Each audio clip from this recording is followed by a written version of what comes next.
Hello everybody. Today we're going to discuss agreements and constituency in syntax. First of all, we're going to start with the types of agreements. First we have number agreement, personal agreement, passive voice agreement, gender agreement, and tense agreement. First type is number agreement. Number agreement refers to the agreement between the subject and the verb in terms of singular or plural form. For example, in the sentence "the cat is sleeping," the singular subject cat agrees with the singular verb is. In contrast, in the sentence "the cats are sleeping," the plural subject cats agrees with the plural verb are. Another example, "the dogs are barking loudly," the plural subject dogs agrees with the plural verb are, and "the dog barks loudly," the singular subject dog agrees with the singular verb barks. Second type is personal agreement. Personal agreement involves the agreement between the subject and the verb based on the person, first, second, or third of the subject. For example, "I'm eating." The first person singular pronoun I agrees with the first person singular verb am. Similarly, in the sentence "he is eating," the third person singular subject he agrees with the third person verb is. Third type is passive voice agreement.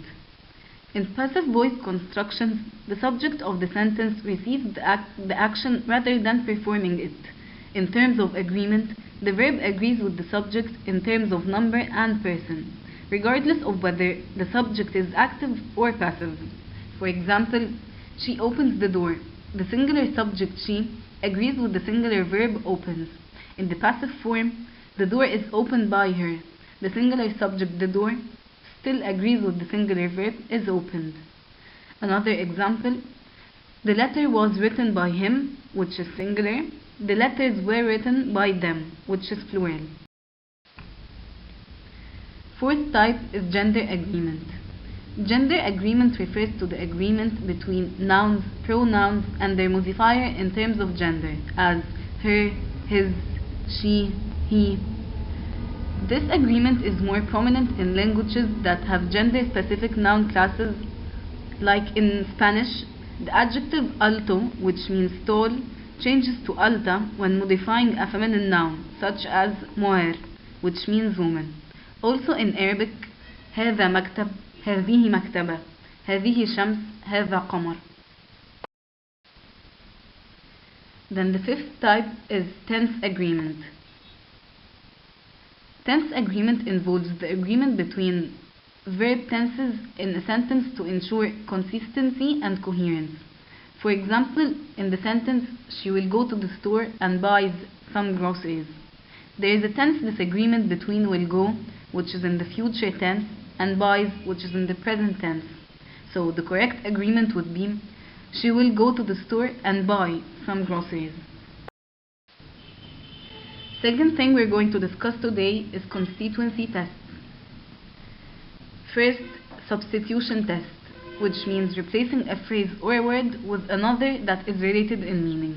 For example, "Maya bought a new house" becomes "she bought a new house," and Maya here is a constituent. Then we have substitution with the null string, which means removing part of the structure with a zero substitution. For example, "Maya will go to the gym and Lena will go to the gym too" becomes "Maya will go to the gym and Lena will too." Then we have movement test. First of all, we have topicalization, which means moving a part of the sentence to the beginning. For example, "that boy will play football tomorrow" becomes "playing football tomorrow, that boy will do." Then we have clefting, which means moving part of the sentence to the beginning, but with putting "it is." For example, "Maya thinks that the dress looks good" becomes "it is the dress that Maya thinks it looks good." Then we have pseudoclasting, which means moving part of the sentence to the beginning with a WH question. For example, "Maya wants to look at your notes" becomes "what Maya wants to look at is your notes." Then we have coordination tests, which means linking two structures with a coordinator, such as and, or. For example, the big dog and the small cat chased each other.